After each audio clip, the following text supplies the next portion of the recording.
નમસ્કાર, જય હિન્દ, જય ભારત. હું યુવરાજસિંહ જાડેજા. ગુજરાત ભાજપ દ્વારા ગુજરાત મોડલનું એક નવું નજરાણું લોન્ચ કરવામાં આવ્યું છે. જી હા, પેપર ફોડો અને પદ મેળવો આ યોજના એ ભારતીય જનતા પાર્ટી દ્વારા એ લોન્ચ કરવામાં આવી છે. જેમાં જોવા જઈએ તો વર્તમાનમાં જે 2023ની અંદર જે જુનિયર ક્લાર્કનું જે પેપર ફૂટ્યું હતું, જેના જે આરોપી હતા 2023માં એટીએસ દ્વારા જેની ધરપકડ કરવામાં આવી હતી, એવા આકાશ જસુભાઈ પટેલ, એને અરવલ્લી બાયડના ક્યાંક ને ક્યાંક જે યુવા મોરચાનું જે પદ છે એની અંદર એને અધ્યક્ષ બનાવવામાં આવ્યા છે. એટલે ભારતીય જનતા પાર્ટી જે છે એ ભારતીય જનતા પાર્ટીનો મેસેજ બહુ ક્લિયર છે કે જે યુવાનોના ભવિષ્ય સાથે ચેડા કરશે એને ઊંચામાં ઊંચું પદ આપવામાં આવશે.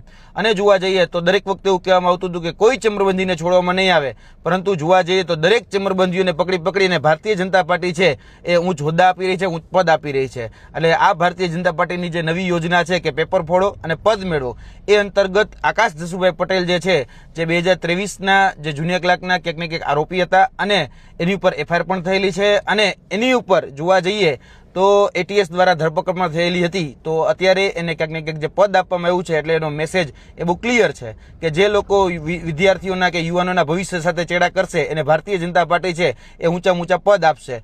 અત્યારે વર્તમાનમાં જોવા જઈએ તો ભારતીય જનતા પાર્ટીના અરવલ્લીના જે આગેવાન છે એના દ્વારા એવી સ્પષ્ટતા કરવામાં આવી છે કે આ જે વ્યક્તિ છે આકાશ જસુભાઈ પટેલ, એ તો પેપર લખવામાં હતા, અને જે કેતન બારોટ કરીને જે વ્યક્તિ હતા એ પેપર લાવ્યા હતા, અને આ વ્યક્તિ તો ખાલી પેપર લખ્યું. આ તો બહુ નાની બાબત છે, આમાં આટલો બધો હવાલો ન કરવો જોઈએ, આવું એમનું કહેવાનું છે. તો એમને કહેવા માંગીએ છીએ કે લાખો વિદ્યાર્થીઓના ભવિષ્ય સાથે જે ચેડા કર્યા એને તમે ક્યાંક ને ક્યાંક આ પદ આપવાની આ ગુસ્તાખી કરી છે. તમારી કથની અને તમારી કરની એ બંનેમાં જમીન આસમાનનો ફરક છે. એટલે ભારતીય જનતા પાર્ટી જે બોલે છે અને જે કરે છે એનું વાસ્તવિક ચિત્ર અને ચારિત્ર એ આ મેસેજ ઉપરથી ક્લિયર થાય છે કે પેપર ફોડો અને પદ મેળવો આ જે યોજના છે એ ભારતીય જનતા પાર્ટીની વર્તમાનની જે કથની અને કરની એ ક્યાંક ને ક્યાંક દર્શાવી રહી છે. જય હિન્દ, જય ભારત.